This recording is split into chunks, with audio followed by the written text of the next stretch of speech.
ఒక 13 years boy నిన్న afternoon నుంచి కనిపించట్లేదని వాళ్ళ మదరు నిన్న నైట్ 8 o'clock పోలీస్ స్టేషన్కి వచ్చి ఫిర్యాదు చేయడం జరిగింది.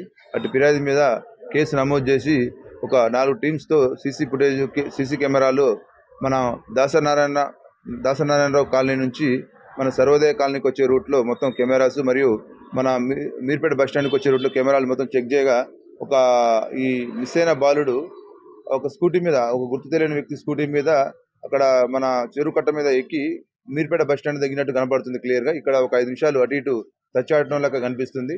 ఇప్పుడు పేరెంట్స్ కూడా చెప్తుంది ఏంటంటే వీళ్ళు ఇంట్లో నుంచి కూడా ఒక 2000 తీసుకొని పోయింది అని చెప్తుర్రు. ఈ విషయం మీద మేము ఎంక్వైరీ చేస్తున్నాం. ఈ ఒక 4 టీమ్స్ ఏర్పాటు చేయడం జరిగింది.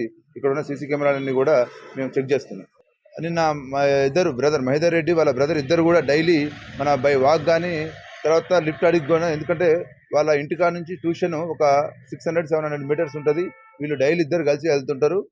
దానిలో భాగంగా నిన్న సండే రోజు కావడంతో మధ్యాహ్నం 3:45 టైంలో, అంటే ట్యూషన్ తొందరగా పెట్టడంతో వాళ్ళ అన్నదమ్ములు ఇద్దరు కూడా ట్యూషన్కి పోదాం రెడీ అయ్యి రోడ్డు మీకు రావడంతో వాళ్ళ బ్రదర్ ఫస్ట్ స్కూటీ ఒకటి లిఫ్ట్ అడిగి తమ్ముని రమ్మంటే, ఎవరైతే మిస్ అయిన బాలుడు ఉండో అతను రమ్మంటే స్కూటీ ఎక్కలేదు అతను. అన్న వెళ్ళిపోయాడు. ఆ తర్వాత ఒక 2 minutesకి ఇతను ఏరే స్కూటీ ఎక్కి ఈడ దిగడం జరిగింది. బాలుడు ఏమైనా మేము అనుకుంటున్నాం ఏమైనా ఇబ్బంది ఉండి అట్లా వెళ్ళిపోయాడనే ఉద్దేశంతో కూడా మేము